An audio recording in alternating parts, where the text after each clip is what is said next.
Kabar buruk menerpa timnas Indonesia jelang laga FIFA Matchday melawan Turkmenistan. Untuk melanjutkan video ini, silahkan di-subscribe terlebih dahulu agar kalian tidak ketinggalan berita timnas Indonesia. Kabar buruk menerpa timnas Indonesia jelang laga FIFA Matchday melawan Turkmenistan.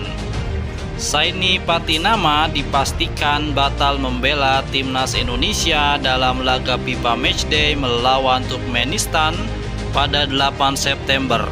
Ketidakhadiran Saini pada pemusatan latihan atau training center timnas Indonesia yang dimulai pada hari ini diumumkan Ketua Badan Tim Nasional Sumarji. Saini Patinama juga cedera, tidak datang ke Indonesia, tulis Sumarji dalam pesan singkat kepada media.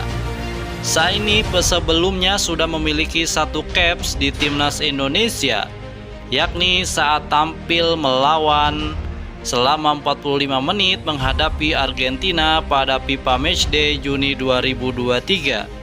Sementara saat pertandingan melawan Palestina, Saini hanya duduk di bangku cadangan. Pemain yang memiliki ayah kelahiran Semarang itu saat ini bermain di klub Norwegia Viking FK. Pada akhir pekan lalu, Saini bermain 90 menit saat Viking bermain imbang dengan Vålerenga di Liga Norwegia. Saini musim ini menjadi pengisi tetap posisi bek kiri di skuad Viking FK. Selain Saini yang cedera, terdapat 3 pemain lain dalam daftar panggil timnas Indonesia yang mengalami cedera, yakni Yakob Sayuri, Yance Sayuri, dan Dimas Derajat.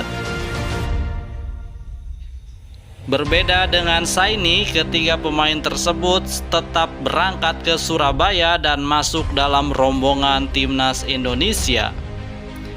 Ya, saat ini mereka, Yakob, Yance, dan Dimas sudah gabung tim di Surabaya.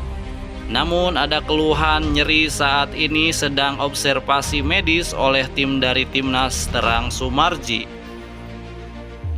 Jelang laga melawan Turkmenistan, para penggawa timnas Indonesia mengalami cedera.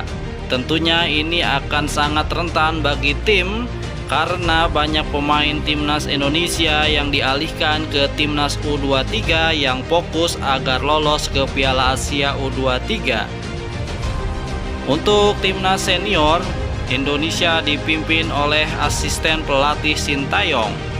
Sementara Sintayong fokus ke timnas U23 agar bisa meloloskan timnas U23 ke Piala Asia U23. Terima kasih sudah menonton video ini. Jangan lupa di subscribe.